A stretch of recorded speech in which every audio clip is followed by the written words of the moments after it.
All right, Dark Matter, episode 4, titled The Corridor. All right, so I did my intro like I always do. I don't want to keep talking. I like hearing you guys' opinions first. So, Kyle, Luke, someone jump in. Let me know what you thought of this episode. Yeah, I watched this episode almost immediately after we recorded the last episode. So I've been chomping at the bit to talk about this. Just fantastic, man. Yeah, We're going to say it every time. Not trailer. I won't use the word trailer. I'll use the word pacing. It's just perfect. They serve up questions, and then the next episode just comes through for the kill and plants it right in the floor. And it's like, yes, nice. Like, and then it follows another question right off of it. That's like, okay, can't wait to find that out next episode. So I'm addicted. I want to keep watching. I want to keep finding out new things. I want to keep having new concepts presented to me. So just all of the above. I just can't get enough. Oh, Okay, and and the rubber before- band counter, another episode, 2 episodes without the rubber band being a prominent thing, but it's okay. We'll get there. That's totally going to be a thing. Wanted to. They're gonna go into the freaking blizzard or the desert, and they're gonna lose one of the tourniquets, and he's gonna be like, "I need my vein to be sticking out. Give me that rubber band." Yep. So, just as a warning to anybody listening, I was just gone for a week in Miami, and my voice might be a little bit shot. So just bear with me. I will try and keep it reeled in so you don't hear all my voice cracks. But Evil Luke. yes, this episode was freaking amazing. This was the literally first thing I did once I returned from Miami was watch episode 4, The Corridor, and I enjoyed every second of it. I watched with my roommates. We were all just buzzing. It was pretty much no complaints. I have some Bingetown podcast complaints that I'll bring up, like things that are jokingly complaining about, but kind of something that might be worth a discussion. But every single character, I was enjoying their scenes, like even down to Daniela and the Max stuff, the evil Leighton, who that's going to be fun conversation to see. We may never even see him again. I personally am in the mindset where he served his purpose, and this was just like a period at the end of his story. So that's perfectly fine because we got introduced to a new Leighton who I've been talking about since episode 2 that I've really wanted to see, and he did not disappoint. In fact, I like this personality better, and I think this is going to be even more. Well, yeah, but not that he's going to be good because he's still going to be working with Evil Jay, I think. Yeah, so we're going to see how that works out. So some of the things that happen with the multiverse jumping, like multiverse is very popular in pop culture right now. And I think this is one of the more creative ways it's been done, especially with some of the specific answers that we get from Jason and Amanda talking it out amongst themselves. And I kind of want to connect this real quickly to expectations of how much I thought we were going to get explained to about how the box works compared to like normal sci-fi shows. And I want to use the terms hard magic versus soft magic just as like a level setting conversation here, where soft magic usually means you don't define the finer points, where hard magic means you know the specific rules of everything. And this show is way closer to the hard magic side than I ever would have thought. And excuse me for using the word magic. What I really mean is hard science. Like, we are getting detailed answers, and pretty much every single one, while it is abstract and most likely made up, and it's all like philosophical and just theoretical at this point, it's kind of clicking. And I just feel like it's every answer that they give us is incredibly satisfying. And I agree. I'll leave it at that for now, because we're going to dive into the specifics as Jason and Amanda figure it all out. But so far, so good. Like, everything that they keep feeding me, I'm just eating it right up. And man, this show's doing so well. It really is. I'm tweeting about it. I'm TikToking about it. I just want everyone to watch it. So I can tell each episode for our podcast specifically, the numbers are going up. You can tell people are starting to talk about it more. And I'm glad, because it really deserves it. It's definitely one of the best sci-fi shows I've seen in a long time. I agree, Luke. If we're going to go hard magic, hard sci, doing some hard sci here, I was actually a little bit surprised at how much they are giving us when it comes to how things work. I thought it might just be like, hey, this thing exists in this world, and it's really about the journey. You don't have to tell me how it exactly works, things like that. But they've been doing a lot of answering of questions, and every single character, like you said, they're really diving deep into characters. And Leighton, evil Leighton, if that's what we're going to continue to call him, which I agree, that's what we can call him for now. I feel like his purpose has been served. And Luke, you were worried that we wouldn't get back to him. And yes, we probably won't now. But when we did get back to him right here, it meant so much, because it explained so much about this damn box and the corridor and all the dimensions, everything. So I loved how they used him. it would almost make me mad if we see him again, because we really shouldn't. Now, this pretty much, from what we know, we should not see him ever again, unless it's just showing us more of him dying. Like, I thought that he was going to die, like drop dead in the corridor in this episode. Like, close enough. Yeah. So, all Does right, leave the let's get. door open for a return, though, which It can does. definitely Again, we happen. always talk about it. If they don't die on screen, they can always come back. But the thing is, and we'll talk about it, I mean, now that we know how the box works, this Leighton, he's not going to have any positive thoughts or anything. Yeah. Every door he opens is going to be shitty for him. Yeah. So it's not looking good. One other thing I want to bring up, and this is what I was kind of saying in a weird way in the beginning of the podcast, where a Binge Town specific complaint is I am very disappointed in the show with the snap, because they I was going to bring that up. Dude, they just completely I don't know if it was purposeful mess up, but I don't know why, like, they were so consistent so far, and they may have had a misstep in episode 1, but we didn't know about it at that point. But they had multiple occasions where they messed up the snap here, and I originally thought it was going to be a situation where if you're in the corridor and you jump from corridor to universe, it doesn't snap. But then there was one time where they did it, one time they didn't, and I was just super disappointed. I'm at the point where I'm going to stop talking about it, because now it no longer means anything unless I'm just, it's going over my head. But little disappointed as like a just cinematography kind of method right there, because it was so cool and it got me hype every time. And I gassed it up for probably no reason. But either way, worth pointing out. I don't know how much I noticed it, if I'm honest, but maybe it does mean something. Noticed. I was bringing it up in terms of, does it mean something, Luke? Not, is it a plot hole or did they mess up? Because I loved how you were saying when it's the snap, it could be like another branch of, a multiversal thing happening, right? So there's certain times when it doesn't happen, certain times when it does. Like, is it only happening when your guess of a branch? Like, the one time I noticed it majorly was when it went to Daniela when she was looking at Max's stuff. It didn't snap there when it went from technically our Jason in one of his multiversal worlds to Daniela. It didn't do the snap there. And I was thinking, like, all right, is that because Jason wasn't a part of that other thing? Like, is it because they're only snapping when Jason's doing different branches from his story? But I don't know. I didn't really get a chance to take notes and write down every single time. But I agree 100%, Luke. I noticed, because when they're doing it so consistently, it's like jarring when they don't. Yeah. Especially if we're thinking about it. We'll just have to ask our new friend Blake. Yes. All right. So, I'm bringing that up. So let's get into breaking down this episode a little bit. Classic reminder at the top of this part of the episode is just that we take the buckets of the show. So we kind of bucket them into worlds. We'll talk about Jason and all his things separately. Then we'll talk about Evil J type of stuff. And this episode, I think more so than other episodes, was weaving the two in within like the same scene type of stuff. So we'll tackle that with the way that feels the most natural. I honestly was planning to lead with just Leighton's bucket, but I think we talked it out pretty much. I don't think there was any more, let's call it, meat left on that bone. If everyone's okay with that.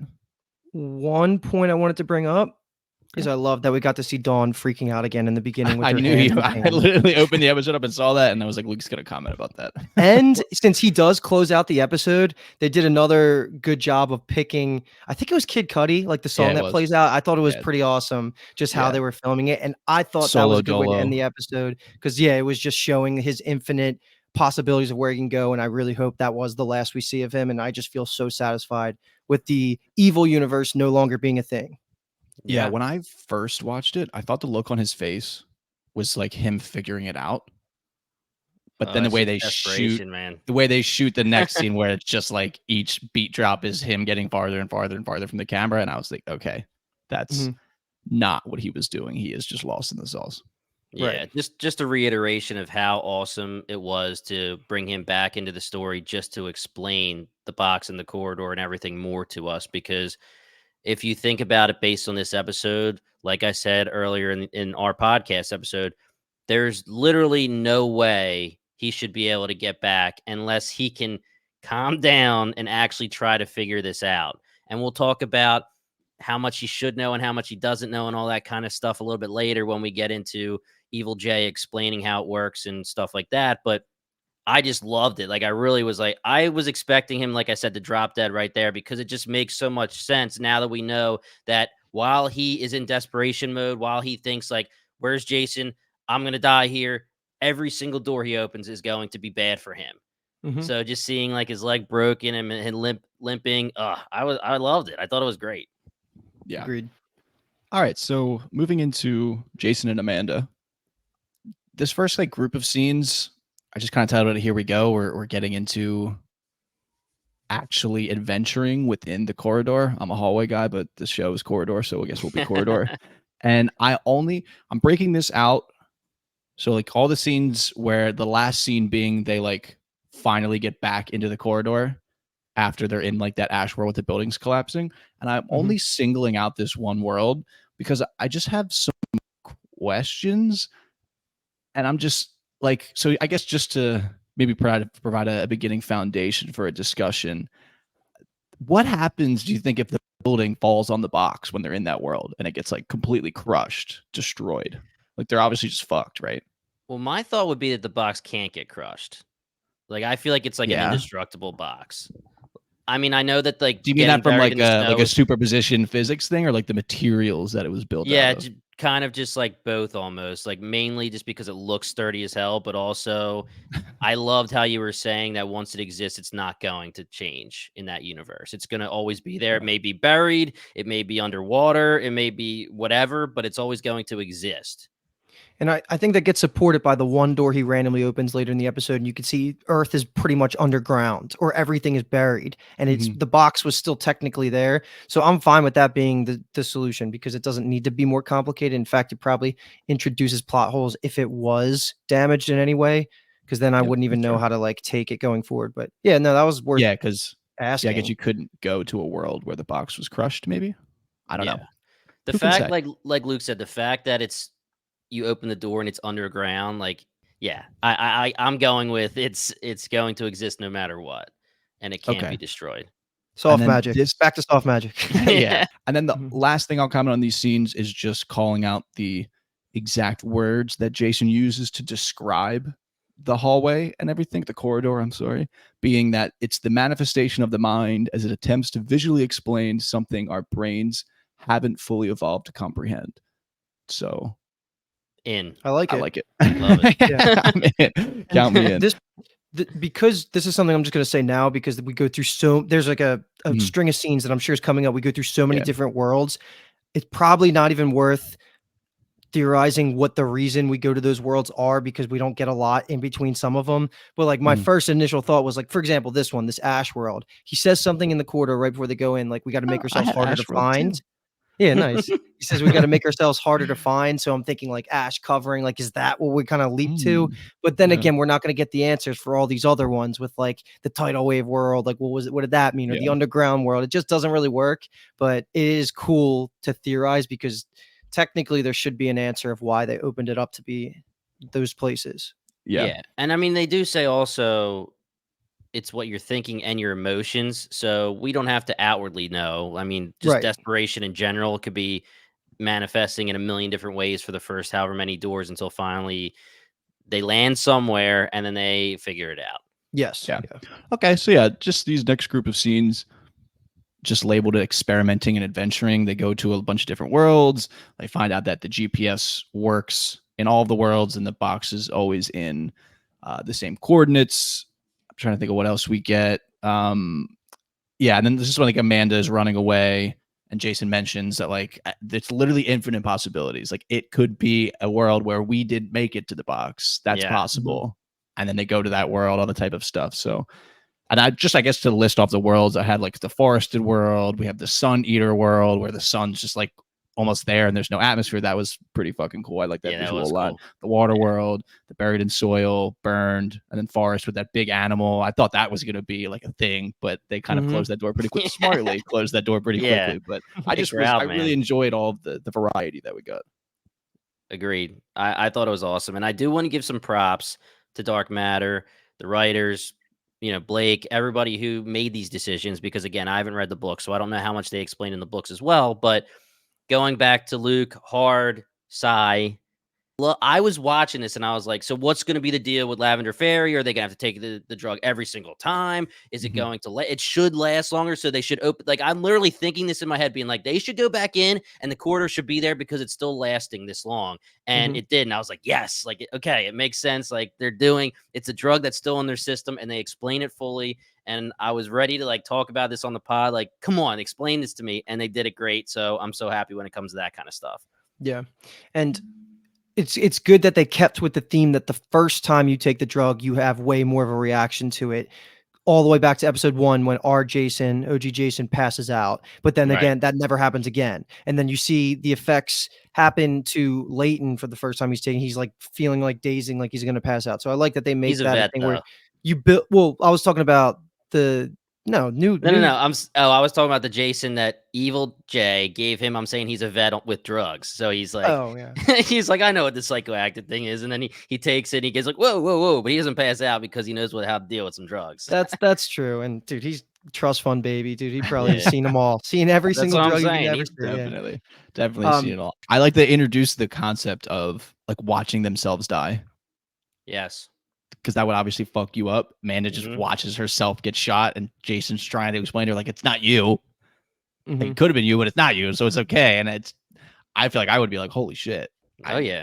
Just watched myself die. Like, get me out of this corridor. I'd be like, is that what I look like from that angle? I'm not really symmetrical. No, I don't like that. I was getting Witcher vibes from that werewolf misty forest. I was like, that would have been so cool. I was getting werewolf from Harry Potter too. You know how they have it like on the time legs and everything. Yeah, that's what it looked like. Infinite possibilities. So that's also a wonder too. Could you think of something so fantastical, let's say, and you could open the door and it would be there? Our boy Blake just told us that there's a version of Earth where this creature could exist, man. Yep. Could you imagine if this was a Netflix show and they could just open the doors into Netflix, other Netflix shows? That would have been a really, or Apple, like they could open the door, walk into the Severance building for a second, and be like, "What the hell is this?" and walk. That would have been a really cool idea. That actually, but I'm not leaving without further gassing up the no atmosphere, quick little sun supernova scene, because that just looked amazing. Like there was no sound because the atmosphere was gone, so it was just such a cool looking moment. I'm sure that was like half the CGI budget for this episode because it looked fucking awesome. Yeah, it looked like the Eye of Sauron with the like building that was there with the two like poles that were sticking up in the thing right there. That was that was well cool. done. Well done. And then one other important thing, I guess, before we leave, is just that they have 48 of these drug charges. We'll see if that comes into play. Seems like it might, if they're just going to keep ripping them and ripping doors and trying to find their way. Although we do know that they found out how to navigate it. So the ending of this. One more point. Sorry, I want to bring up one more point that I really loved in the beginning of this was I love when writers decide to do this. They made Jason almost like an audience member where they're asking these type of podcast questions, which is, if you open the door and close it and then open it again, is it the same world or is it like an extended corridor? But that leads me to the conversation, which Alki friend of the pod, Alki was harping on a lot, is Leighton, evil Leighton, technically in the same corridor, or is that going to be something where obviously it's going to be infinite, so even if they are in the same corridor, like they wouldn't run into each other like that, but is it the same? Like, is it possible theoretically that they could have, if they had an infinite amount of time, is what I want to see what you guys think? Or is it like you're in your own corridor when you decide to take the drug together and that box has its own branch of boxes? I think it's the latter. And I lean that way just because of when he's saying that it's the manifestation of your mind attempting to visually explain something that you're going through. So it feels like it would be localized. Okay. To like who you were traveling with. And I would almost argue that they shouldn't, meaning Amanda and Jason shouldn't have the same corridor either, just because they're next to each other. Because if it's your own mind, I don't know, unless you're going to say, I can see Jason or I can see Amanda next to me, so we'll manifest from there.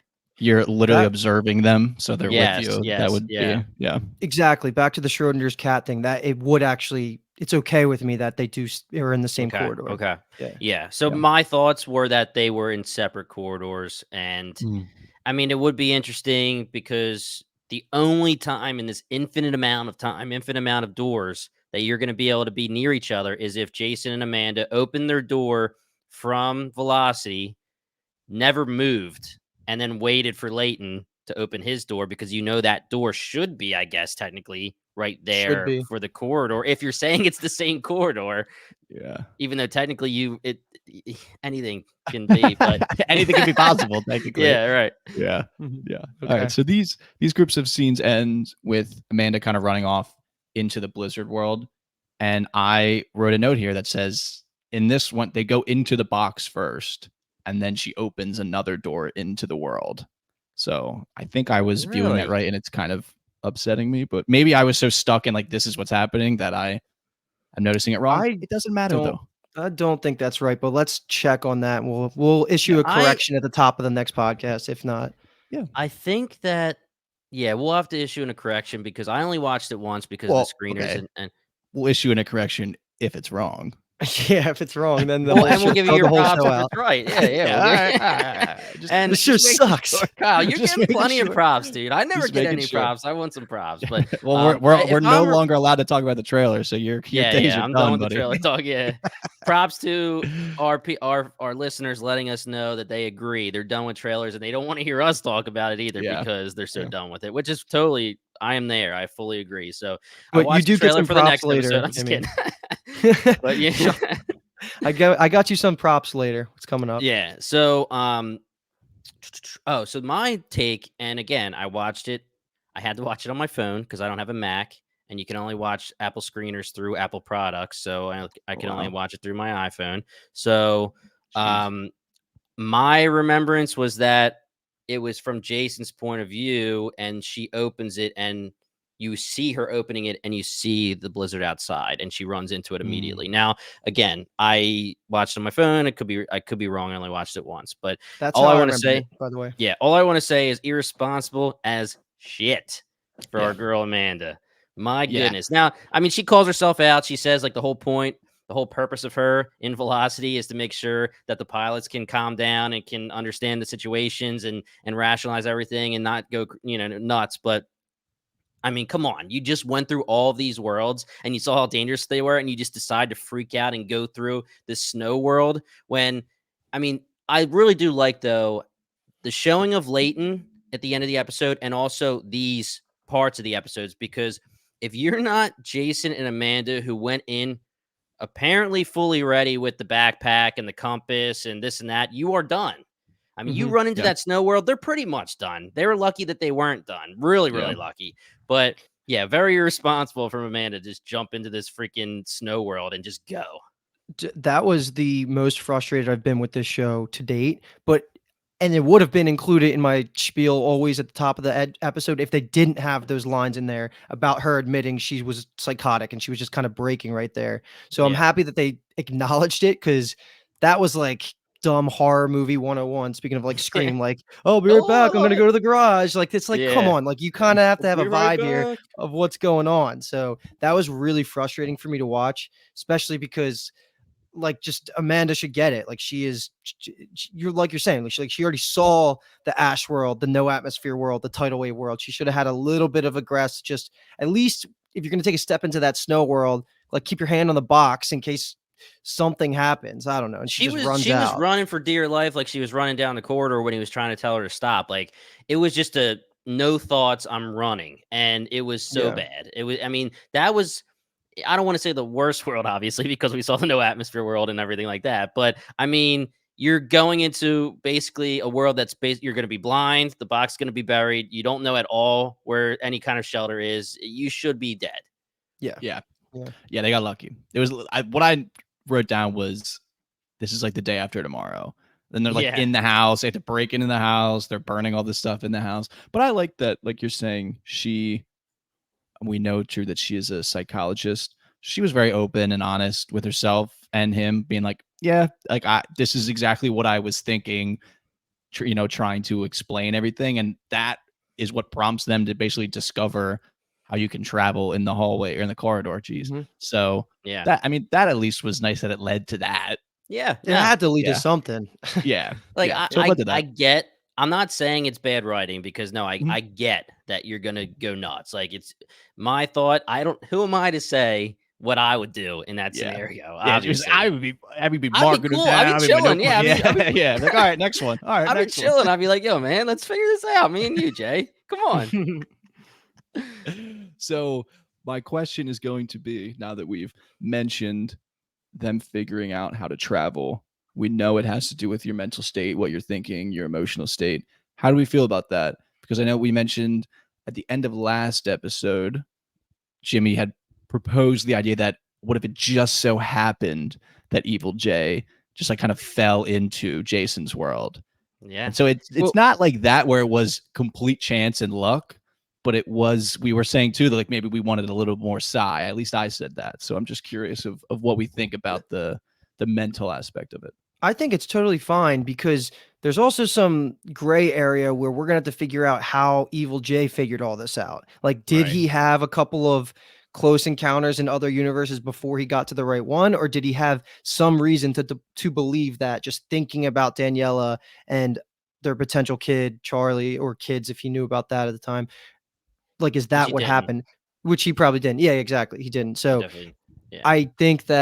I think it's fine. Like, I don't have any issues with it because I'm sure we're gonna get some more explanation about Evil Jay going from universe to universe. And I think there was no other way that they were gonna be able to explain how you control it with your mind besides how they did write it. And so I'm okay with that. Yeah, so I'm okay, but I'm definitely gonna go more soft side just because here, and you guys can talk me into it or out of it here. And we'll talk a little bit more about it when we have the conversation between Evil Jay and I guess OG Layton. But Mhm. I was bringing up in the last episode, like, what is Evil Jay doing? Is he going to the Velocity after hours box and practicing without anybody knowing? Because again, like you said, Luke, how do you figure that out? But also, you go into a corridor with limitless possibilities and you walk in and you say in your head, maybe you do know how it works. Exactly, 100%. You go in your head and you say, I want a life where I'm with Daniela, or Jason and Daniela make it and they have a child. Well, there can be infinite versions of that. So Yeah. how does he know that when he goes into the corridor with Leighton, they're going to go right back to the right world? I mean, can he just say in his head, like, I want to go back to the world I just was at, and it will take him back like that? Or is it, because if he just says, again, I want my world where I'm with Daniela, well, it could be 100% a totally different world. Yeah, I don't know if we're getting Yeah. that answer. Yeah. And also, the one hint / clue I feel like we may have gotten that he was prepared and understood how it worked and everything was when he tells Layton, when he asks him if you like, have you ever meditated? And he says, like, right. don't worry, like it could take years to be able to fully control like your thoughts and everything. That was the only thing that was maybe like showing to me that he's purposely looked into this before. Maybe he Yeah. meditated in his own life for a different reason, but it felt like that could be a connection or a breadcrumb, let's say, and that he understood the power of your mind when you're in the corridor.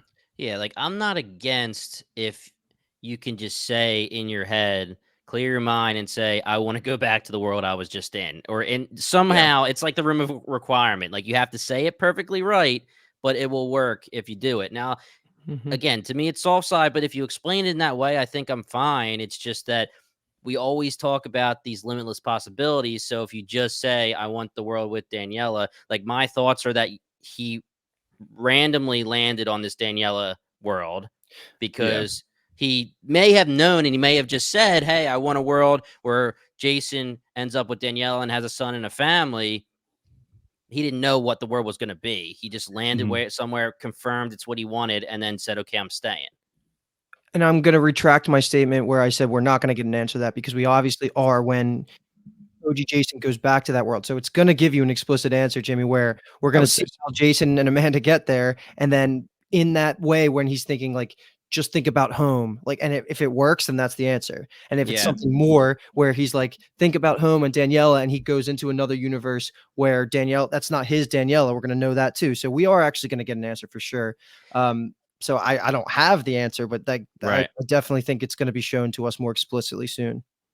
Yeah, and we could talk about this more in depth later too when we get to that part of the bucket, but it's going to be interesting to see if they get home right away, quote unquote home to the OG world. Are we going to have 5 more episodes where they know how to get home already? Or is it going to be more guessing in this and that, jumping and figuring it out and, I don't know. Yeah, But that's a good point. Yeah, how do we extend it now? And this is a 9-episode season, so it's not 8 like most streamers now. So yeah. we're approaching the halfway point. We're not at it. So how are they going to expand this? I don't know.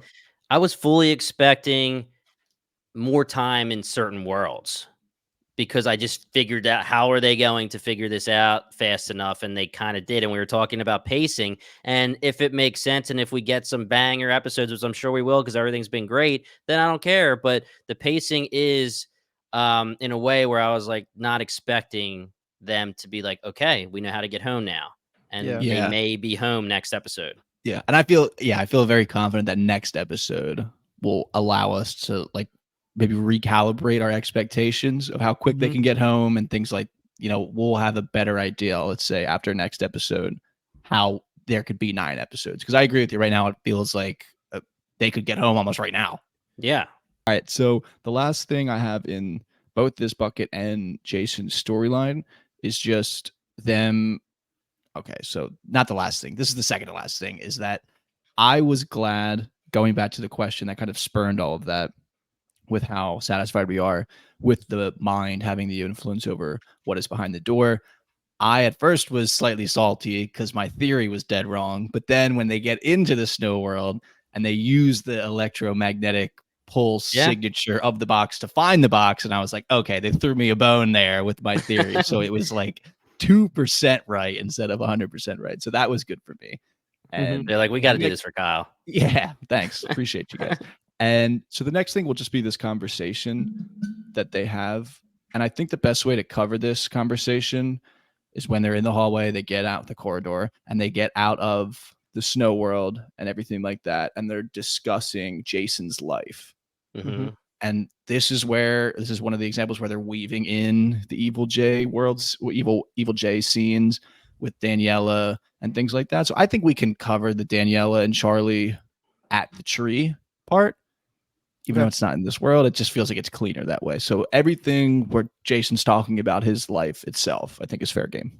And Jimmy, this is where I'm giving you your props, because like you called it right away that it was not a childbirth death for Max, the Charlie's twin. So that was a good call. He just had, I don't know if they specifically said what, but he had complications where he had to have surgeries over his first couple, it looked like a couple years, right, of life. Yeah, he looked like he was 5 maybe. And they said spaghetti and meatballs were his favorite. So he wasn't like a toddler. Like he was like a kid that lived a little bit, which makes a lot more sense why the attachment was there. Because not to be like insensitive, but if this was like on birth, I don't know if it would have been as emotionally impactful to Daniela and the family as being like a yearly tradition. If it was like, but they got to grow up with this kid. This was this kid's brother, Charlie's best friend.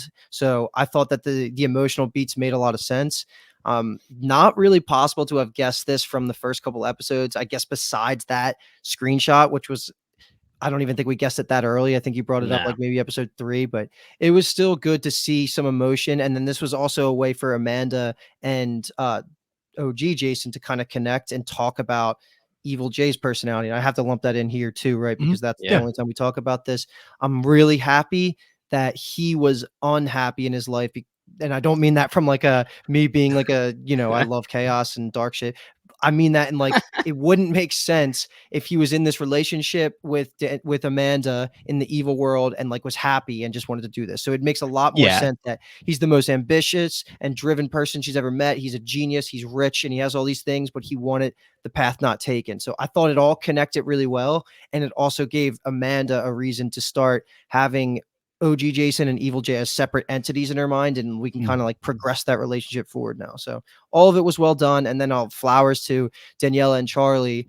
I'm still questioning if I guess this is some of the other parts of the bucket, but like if Daniela is registering any of these yellow flags, like I think it's a plot twist for me that Charlie's going to be the one that's really triggering all these yellow flags to her that maybe will end up making her more suspicious, because I asked it at the end of the last podcast episode if by the end of this episode Daniela was going to be really suspicious. I would go as far to say she is not yet, because even when Charlie says, "Is Dad being weird?" in the back of Daniela's mind, she could still be associating it with his near-death experience. She didn't say that to Charlie. So there's nothing that's really like a red flag besides him being spontaneous, which is all in line with his story. So I don't really have anything else to add besides that. I just felt like this was like a good answer for what was set up to this point. Yeah, I think that the Max thing, like I had said last episode, you lose, right? Because there's no way that he could emulate that type of grief and know anything about it. Like literally not knowing their yearly tradition is an unbelievable thing and should have already got him caught. And I think it will definitely come back very, very soon. But for now, like you said, Luke, I do agree. I think Daniela is still in the mindset that he had the near death experience. It's almost like a midlife crisis, like spending money to get his son a cool ass car, quitting his job. I got, doing all that kind of stuff. It's not going to be like, okay, I'm really suspicious that there's another version of you, but also just like, I'm not suspicious there's something nefarious either. It's just, hey, you're having an issue because you almost died. Charlie's interesting because I was saying Daniela for the longest time would be kind of blind as long as it's okay for her and it's good for her. Like he's giving her more affection, he's showing her more love, all that kind of stuff. You would think that Charlie's should be similar because it is like similar that way. Like your dad's giving you a car, he's telling you to run through the red light, be a cool dad, like all that kind of stuff. But Charlie's noticing it more in a way like, do you think there's something going on with Dad? And I mean, they were both disappointed, obviously, that he missed the yearly tradition. And he's lucky as hell that he had a grand surprise to surprise them and distract them from that fact. But I really do think that it can't go too much longer. Like you're over and under for this episode. If you said it again, I feel like it has to be next episode. I really do, because it's just this Max thing, it has to come to a head very quickly because she's going to say something. I mean, there's so many different things. When she gets weird feelings about this, she could be like, how did Max die? Like, she's being very like, you don't know things, man. Like, she could ask anything. They also, important part of this scene and the way it was shot and everything is there's very clearly an exact story that they tell on this day when they sit outside the tree. Charlie asks for her to say it. Basically, Jason is telling Amanda like word for word the exact story. I thought that was very purposeful. That they have almost a script basically, and there's no way that Evil Jay can understand that script and know that script. So I don't know if that will come up, but that was something that I totally noticed in that.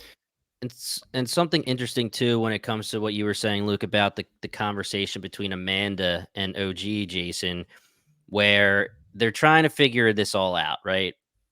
Now we know how the box works. Why did he pick your universe? What's the difference between what he has and what you have? And, he spits out Daniela and he basically, again, gives us the plot of this show and that we already knew. And it's a little funny just to be like, I know this. Why don't you freaking know this, bro? But like, they're getting it as it's coming. But the very interesting thing to me was how she said, this evil Jason, she didn't use those words, but is not evil. Like he's not someone that would kill you. Yeah. Okay. He rationalized this in a way where he thinks that he goes into your universe, sees who you are, sees that you never got what he got, and he never got what you got. So he thinks, I'm going to give you that, and you're going to give me that. And again, still makes him evil. You're flipping everything. Like that's not going to take that away. But it was very interesting that Amanda rationalized that for him in that way. No, I'm so happy you brought that up. I can't believe I didn't bring that up because that was one of my favorite lines between them talking through this, because you're right. Like by the end of the series, we probably would have walked away saying that was a plot hole, that he didn't just put a bullet in his head. But now it all makes sense.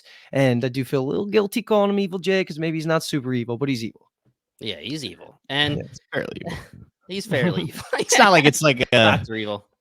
There's definitely levels to mistakes you can make in your life. I don't know if this even this isn't a mistake. This is a very calculated, nefarious plot to steal a man's life, essentially. Yeah, I guess it falls into that bucket. So I just really like what you're talking about and highlighting. This will be very quick, and we don't really need to expand on it, but just highlighting how this is such a pivotal moment for Jason and Amanda, and especially Amanda, where she can like they open this conversation from her side after he's does his stuff with Max and Charlie's birthday and things like that, where she opens this conversation with how similar he has this like similar tick to him, and it ends basically with like there's no way she could think of them as the same people at the end of the conversation because they're having this. So that was good. I didn't notice it in that way until you said that, and that was very good. Agreed. Thank you. Love that. All right, but anyway, last thing I wanted to bring up was I'm shocked, Jimmy, you didn't bring up the potential last Breaking Bad parallel with Walter Binus on the cars, and they're all like freaking partying the bonfire. Like that was like a kind of this moment where he's quitting his job, he's acting all sporadic. So that was the vibes I got instantly. Yeah, exactly. So he's like, yo, Daniela, don't worry. I got us covered. We don't have to worry about money ever again. I'm cooking meth, baby. We're good. Yeah, that's actually funny. All right. So that'll bring us into our Evil J bucket. Evil J in the OG world. We've kind of talked loosely about a lot of these things, so we'll see how long we actually spend in this bucket.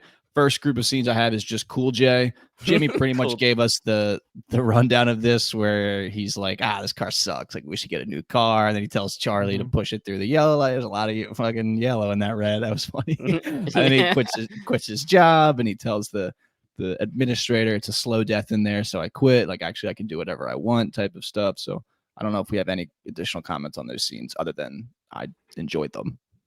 All I want to go ahead, Luke.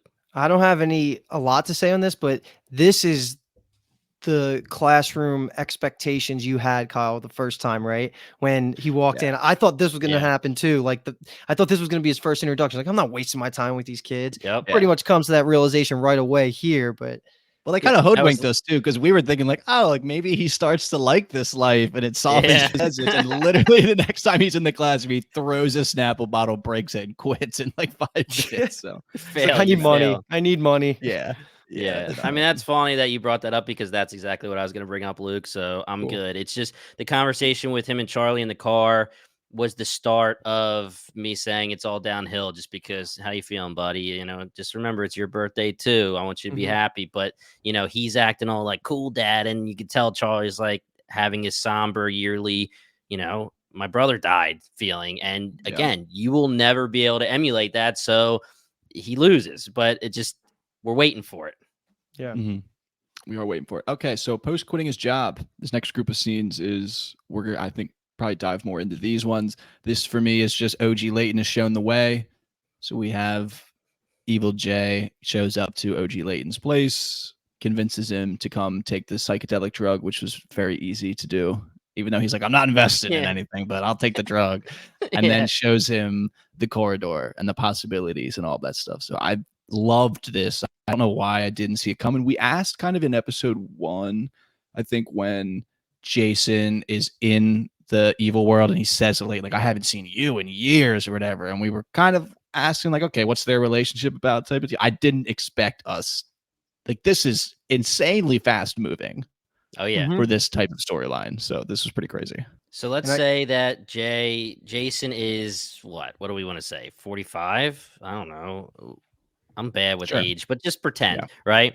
So that means that he hasn't seen his bro in 25 years ish. And he's like, hey man, you want to come do this drug with me and go in some box and maybe I'll kidnap you? But I mean, I thought there were so many good things about this whole scenario, all these sets of scenes. One of the things that I thought was, are we going to get into everything about like when they came back out, or should we wait? Yeah. Okay. I thought coming back out was one of the most important parts of all of these scenes together, just because Layton responded, right? Evil J almost asked a similar question that he asked OG Jason. You know, what would you give up to be able to take someone else's life and start all over and blah, blah, blah, blah, blah. And he says, everything, anything, I would do whatever. From the moment we meet Layton in OG world to the point where they get out of the box, it screams that, yes, he has all the money in the world, but he's not happy, right? And that's just what Evil J plays off of for anybody. And that's what he's going to continue to do when it comes to manipulating people for this box. And I don't know how deep we're going to get into Evil J getting his plan into coming to fruition with Layton, just because soon enough, someone's going to have to start getting suspicious of him. And, you know, he's going to have to get on the defensive here. But I mean, even Layton was like, he didn't even ask. He was like, oh, so you're not the Jason I knew? And he's like, no. And he's like, oh, okay. He didn't say Yeah. like, where's our Jason? Like, what'd you do to him? I wrote They that didn't- down too. I don't know why his thoughts weren't there. Is this to me- Leighton to does me- not It- care? he, like it, Well, he just saw they went to a world where I interpreted it as they went to a world where his grandfather was alive again. yeah. Yeah. And Yep. so I don't think he was thinking so much about his Jason and anything like that. It was, oh my God, like the possibilities for me. Like how does this benefit me type of deal is the way I took it. And I can't thought imagine it how was, again, like Jimmy said earlier, I can't imagine how I would react if you showed me that. Yeah. it was true. genius to off screen that multiverse traveling right there, right? Like we got everything we needed from their conversation directly after it. And I mean, there's some things I kind of want to just bring up because like their conversation is great. And this was one of the most entertaining out of left field parts of the episode. I did not see us going this route this early. But one thing that Leighton mentions pretty early on in their conversation in the apartment was that he says, like, have you seen Ryan Holder lately? Like he came and asking for Mhm. money. Is that at all going to be important, or was that his way of just saying, I don't give my money to my friends? Like, is there anything else there? Because why did Ryan even need the money when he got the award and got all the grant money at the beginning of the series? I guess the timelines could Yeah. still make it work, but I'm just confused at was that point there just to say like Leighton's like, I'm not going to give you money, bro. Sorry. My guess is that the timeline would mean that Ryan went to Leighton before he won the Pavia because it seems like it only could be a few days that have been going on this whole this whole season could only Yeah. be a few days, right? So if it was 3 months ago, maybe he didn't know he was going to win the Pavia because like when they go to the bar for the celebration, he tells Jason like everyone's calling him. All the money in the world is coming in. Mhm. So it had to have been a pre-Pavia conversation. And to your point, Luke, I do think it's probably just just an explanation like going from point A to point B. I'm not going to work with you, but then this Okay. box makes me Mhm. believe in what you're doing, and now I'm going to work with you. Yeah, I didn't have anything like weird thoughts there. I just thought there was potential. And anytime Jimmy Simpson's not in the episode, Yeah. I'm a little sad, but they at least mentioned it. And I Agreed. could wonder if it comes around on the back end too, where if we want to try to insinuate or predict or guess what Leighton's next steps are, OG Leighton's next steps, how is he obviously gave Evil J a lot of money to invest in something. Is he gonna maybe bring Ryan in? We don't know the terms of anything that they negotiated, but like maybe this is almost how Ryan finds out through a slip through Leighton about this thing, and then Ryan good point. has Yeah. that part of the information, and Daniela and Charlie have the he's acting weird type of information, and then they kind of are able to smash them together and figure it out. That's really good, actually. I do like that, Luke. I see you getting ready Plus, to jump in. they're gonna if Evil J ever wants to have this ability to keep using the box, he'll need Ryan eventually. He can't make the Lavender Fairy without him. So Yeah. that's a good point. Like, and it Yeah. also goes to show how deep Ryan, Leighton, and Jason's backstory goes. Like he's aware of them. Like they could have all been college friends. So it could be Yeah. multi-purposeful. Yeah.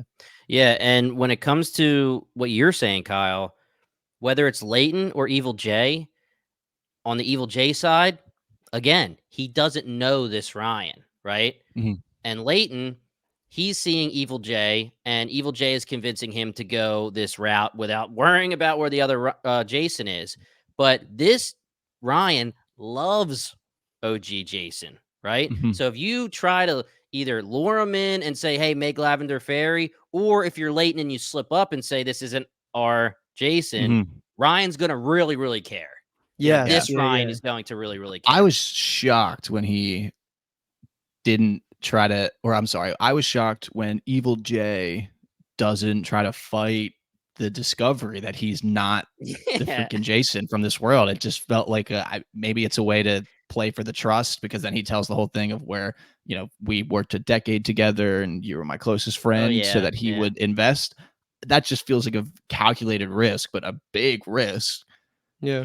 That So is we'll a see. huge risk. And I like the use of calculated risk because I'm about to bring up a calculated risk that he did in a little bit too. But I guess what you said, he has to use that to make Leighton understand that they used to be they were really, really, really close in another world. Because yeah, you can Mhm. literally just be like, hey, Leighton, look at this box. I created it. There's a million different multiverses. You don't have to say I'm one of the guys from the other one unless you really want to use that example. And I mean, it is what convinces them in a certain way. So I don't know, calculated risk. But again, the calculated risk I was going to bring up was you bring in Leighton into the corridor. I understand you have to show him. You're not going to make him believe it unless you show it to him. But just everything we know about it, right? Yes, please meditate 5 seconds, breathe in and breathe out. It's calculated because you have to do it. But our Jason should, or Evil Jay should know that this guy could literally suck at meditating for 5 seconds, think anything in the world, and open the door, and water flies in and they just get drowned. Like anything, right? So again, calculated risk, but a very, very big risk. He trusts himself. Yeah. He's the guy. He just trusts himself so much, I think. And let's talk about that for a second, because that's the last thing I have really written down. So talking about him being the guy, he says to Leighton before they walk into the box that I built the original box. Like, is he one of one? And he started everything. And now, like, the only reason this story exists is because he created that box. And he is the original Einstein or whatever of this story. He's the main character of this story. And our Jason is just a collateral damage because he did this. And that works. Is that what you guys also took as when he said, I built the original box? Mm-hmm. So, yeah, we had brought this up. The question was asked, does one box being made make all these multiverses exist? Now, here's the deal, and this is something I wanted to bring up at some point in this episode. If we're going to say he made the original box, okay, but my worry is that why? I mean, yeah, it's infinite possibilities, but there could be infinite Jasons jumping in through worlds saying, I want to steal your world.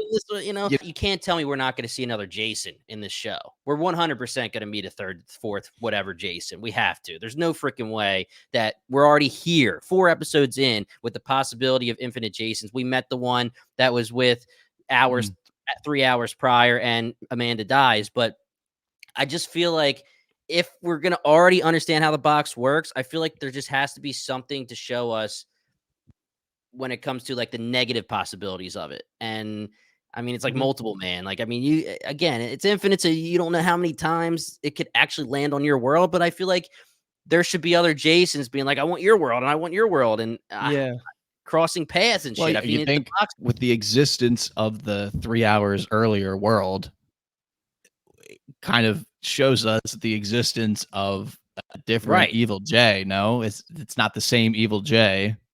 Yeah, but there's a Jason in that world that put the box that left. Yeah, that left that world and went theoretically somewhere else. Oh, you could show me 2 hours and 30 minutes ago. You could show me 2 hours ago. You could show me an hour and a half ago. You could show me 1 minute ago, and it's going to be a different Jason every single time. And we're not going to see any other Jasons. I freaking doubt it. That's what I'm wondering how that's going to be maneuvered so that it's not like some ridiculous thing. And I'm trusting them because they've done everything great so far. But I feel like there's got to be a lot of Jasons. There's going to need to be more explanation. And the good thing is there's plenty of time to explain these type of things. But yeah, it doesn't make sense.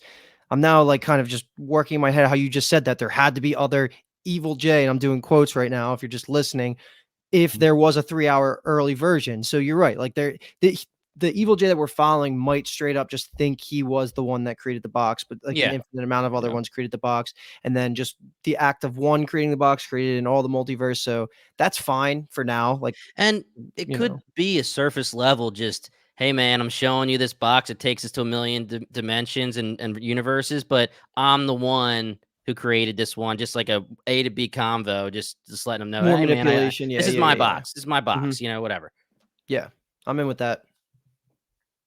Yeah, I think I agree with we'll get multiple Jasons because the promo materials too were there's lots of Jasons. The intro to the show, you're like the what does that even get the title card? No, that's not right. What do they call it? Is it the intro? Just the intro. All the visuals there's lots of Jasons and they're sliding and they're climbing and all that type of stuff. So yeah, I think I'm down with that.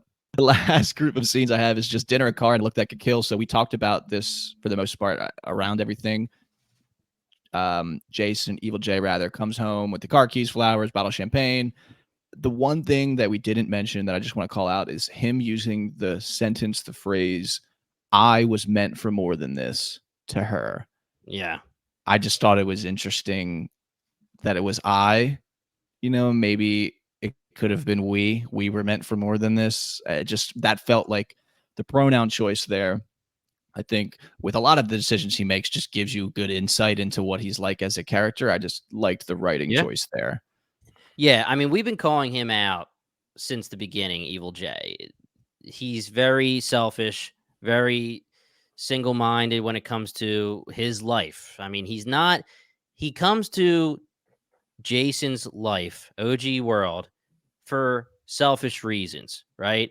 He wants to have a relationship with Danielle, but he wants it for him, Daniela, but he wants it for him. Okay, it's something that he missed out on, and yes, he's going to treat her nice and he's going to make her happy and this and that, but he's doing it for him, right? And her saying, "You didn't talk to me," and how are you making all these decisions without saying anything to me? And you were meant for more. And I mean, he does say, "I want you to start painting," but still, it's just very self-centered, very selfish, and it's just another thing that's going to get him called out.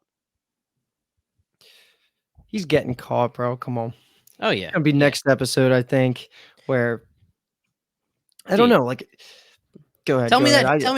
Tell me that. Hey fam wasn't creepy as shit when they were talking Yeah, about him. he's just sitting in the corner watching them. And Hey I don't fam. did he clock any of that? Like, is he gonna try and prevent Charlie from making it seem suspicious to Daniela? And does he even care about Charlie at the level of Daniela? Where, like, how's that gonna play into it? Because he might only care about her. To your And then point that earlier in the episode, Luke, I think he won Charlie over. just You with the said, car? I think that Charlie, just like we're gonna do Breaking Bad, like Flynn, Walter Jr., you're gonna be blinded by something that you get, right? I got the car. Mhm. My gosh, Dad, thank you. You're the best. I have a feeling that it's gonna buy him time with Charlie for a little bit. Now, we may be wrong, and like you said, Luke, it may just be that Charlie keeps clocking it left and right. But I have a feeling that for now he's okay with Charlie, and that's gonna make it so that Daniela catches him somehow. Two things that I want to say before we end the episode that, it's Bingetown nitpicking, and maybe we'll cut this, but we're going to keep the part of saying maybe we'll cut this for our listeners because we want to give you guys some backstage, all right? Mhm. But the first thing is not actually nitpicking at all. I thought that the dive roll from Jason when they're in the dust world or the ash world when they're coming in and the freaking place exploding and Amanda goes flying and he just rolls out of that shit and grabs her. I was like, dude, Yeah. you're badass, man. Mhm. But I mean, I know that the point of all these worlds that they're showing us and the point of Leighton especially is to show us how bleak and how ridiculous this corridor scenario really is, right? But I just, you have two poles and two people freezing to death, and you're gonna dig out that entire freaking box so you can open a goddamn door. Mhm. Yeah, that But must Yeah, have just taken hours. put the blinders on for that moment. can you imagine that, like, the storm starts again and it's just like, oh shit. Like, I mean, Yeah. I get it, it's fine, but yeah, that's just one of the Bingetown nitpicks. It's whatever. Just watch the show and enjoy the ride. But we're good for a couple of those per episode. And if you want another one that I thought about that I was going to keep quiet, is there an issue with the fact that very early on after they escape the Ash world, Amanda checks her the satellite and GPS is getting through the box? Weren't we told specifically that nothing gets out or in the box and she's able to look at her GPS and say like the satellites are working, which how is that escaping? I thought they went out of their way to say sound waves, radio waves, microwaves, nothing gets through, Yeah. but satellite GPS does. That's just a small nitpick. I don't know. Maybe that's Was the door open still? I don't think so. I think it was them running from the Ash world but it could have been. Close. I don't know. Yeah. I'll have to go back and check. That's why I didn't bring it up because I didn't feel No, too yeah, I strongly think you're about right. it. I do think they closed the door behind them because they had to run. I don't My know. my take on that would be they're not technically in the box. Where like they physically were walking by the box and they say nothing can get in or out. But if you were to go into the box, they're not in the box. So the corridor being this liminal space, is the only thing I could think of, is where they're not technically inside that box. Yeah, but what something outside the box is getting in. So when you're observing, say you're the people at Velocity when we first learned this, right? And Jesus, I feel like I'm going to be doing like the worst like science talk here ever. But say you're the people explaining everything. I guess it was Leighton and Amanda explaining it to Jason. I guess they would know that, because if they have gone in the box, they just haven't used it, right? Like personally. So they've probably gone in it, closed the door, and said, shit, nothing works. My original thought was maybe they're just assuming nothing would work because of the materials they used. But I guess if they've gone, I don't know. But actually, I don't think I brought this up. And I do actually want to talk about this really, really quick before we finish the episode. So the whole conversation between Evil Jason, Evil Jay, and OG Leighton, does that just prove straight up? And the scenes at the end of the episode with Leighton walking down the corridor, Evil Jay was apparently BFF with Leighton. And are we assuming he didn't figure out the box until he went in there? Like, we've had this conversation, but the point of what I'm trying to make is Leighton knew nothing about it.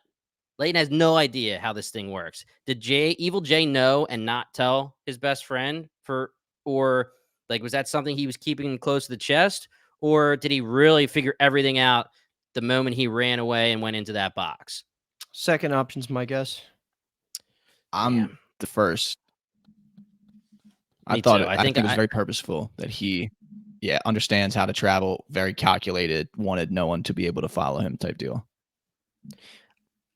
I really feel like maybe we won't learn this, but I feel like he had to have been experimenting after hours. How though? Because it's under camera constantly. The first time he ever went in was after Blair went in from the evil universe and disappeared, and he was volunteering to be next. Like, well, I that's don't what you think he's think. going in and out. Yeah, but you have to have Serum disappear. You would need to wipe the cameras. Nobody would need to know.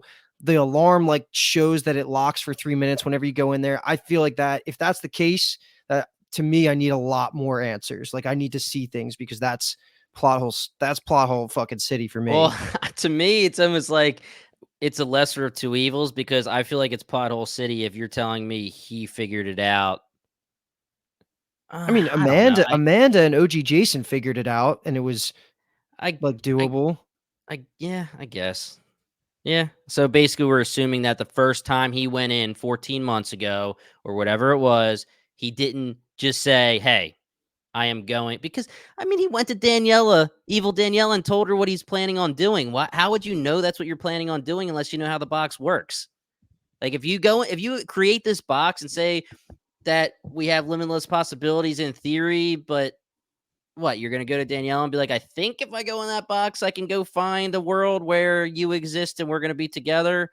Or I don't know. That might have been the goal. And then when he went in, he's going to have this period of time where we might see it, where he's, like I mentioned earlier, he's fucking up and he's going to all these bad universes. Then he figures it out, just like our Jason and Amanda did, or not our Amanda, where our Jason figured it out. And then he went there. I think that's tracks. Yeah. Okay. Yeah, that's all right. And last thing, Kyle, sorry to do this to you, bro, but we don't have any iPads. We don't have any tablets. You open that little box and it was the lavender fairy with the blue lights. Could have made it purple because, lavender fairy's purple, but whatever.